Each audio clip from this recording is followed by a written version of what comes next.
Most people around my age discovered RUF when playing Gran Turismo as kids. If you're not a 90s kid, then it was probably the famous video of the iconic CTR Yellowbird on the ragged edge around the Nürburgring that brought them to your attention. Either way, RUF is an undeniably cool brand, and more than just a tuning house, they're really a bespoke manufacturer of seriously high performance cars based around Porsches.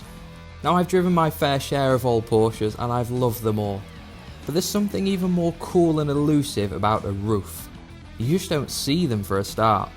They bring up thoughts of that tail-happy Nürburgring lap, and subsequently an air of danger you get with the likes of old GT2s and F40s.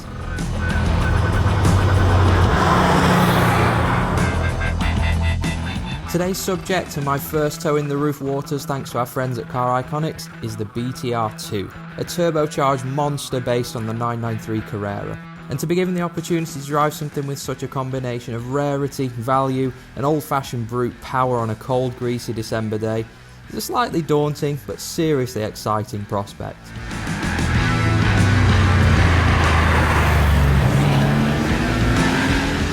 There aren't many cars I've been given a talking to about before driving them, i.e. be careful. The F12 TDF was the last one to give you an idea of what we're dealing with.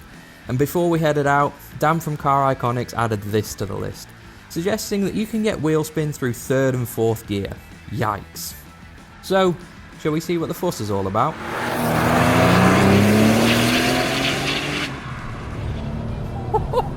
Wow. God, this thing is unhinged.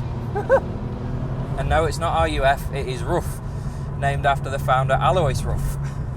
Anyway, the BTR2 we're driving today. It's based on the 993 Carrera, but it has a whopping great turbocharger strapped to it.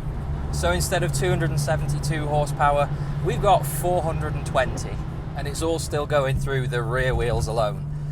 So in that respect, it's pretty much like the Widowmaker GT2, but you still keep the more subtle narrow body of the Carrera. It's a pretty intimidating car, to be honest, because when that power comes on, it comes all at once as soon as the turbo spools, and it just lights up, frankly.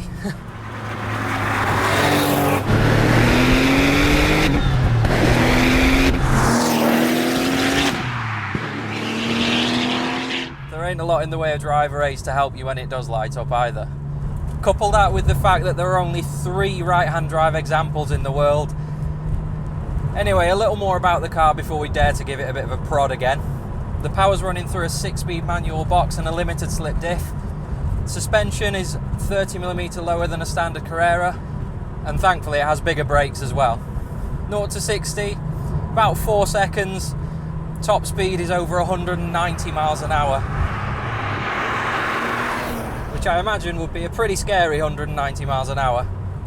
It has this really nice chunky RUF steering wheel, and despite being 1993, the steering's unassisted, and it feels awesome. It's just the perfect weight.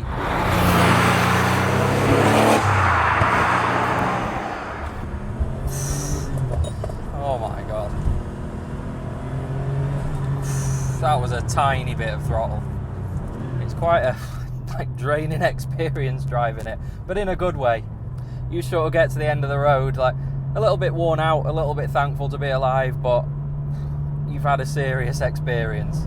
And it has this massive turbo gauge to the right hand side of the dials, and when it swings all the way around, you better be ready. 4,000 revs hits and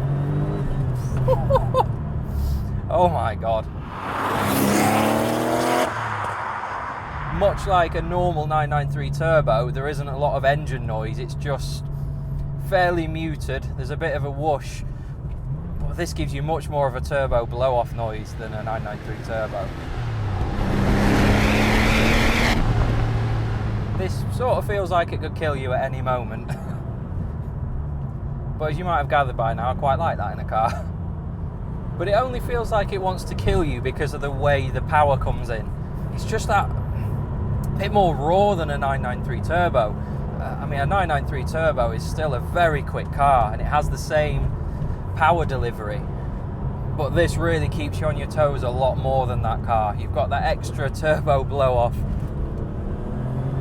and that power delivery combined with rear-wheel drive. My god. Hold on. It's a pretty frantic experience. It's awesome.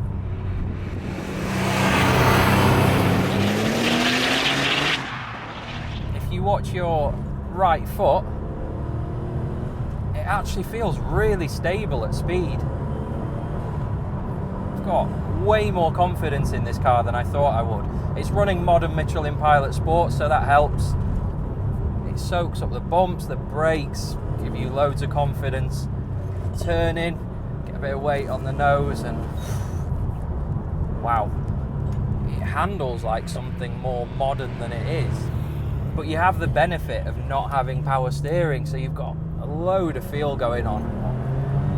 Have I said wow enough yet? Oh my god. I'm a bit out of breath. It's that sort of car. It's like as soon as you hear the get ready. Genuinely not felt like that driving a car down a road in quite some time. I've not felt that. Whew. Not a lot gives you that anymore. Even the quickest of supercars, because you're that busy managing your inputs in this and manhandling it, if you will. You know, some cars are intimidating at first, and then you get moving in them, you get used to them a bit, and you're like, there's nothing to worry about. This is sort of the same, in a way that you can drive it briskly, and it won't kill you just for the sake of it, but you really have to respect that right pedal. And wow, what a thrill.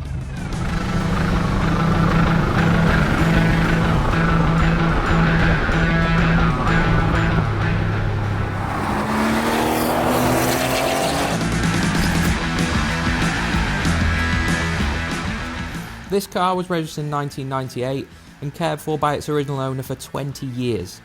He kept a detailed handwritten log of every major event, service and cost incurred, so the car has an incredibly complete and personal history.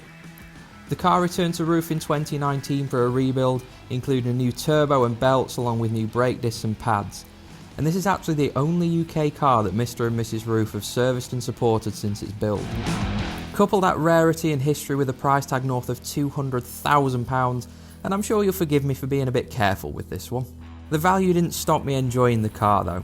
Now Porsches are drivers' cars at their heart, and this is no different.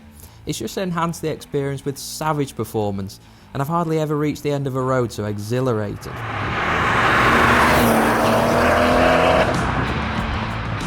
I think the guys at Car Iconic summed this car up perfectly by saying it's somehow more than the sum of its parts. Once you own a RUF, you become part of a small, privileged family, and to me, it's worth every penny.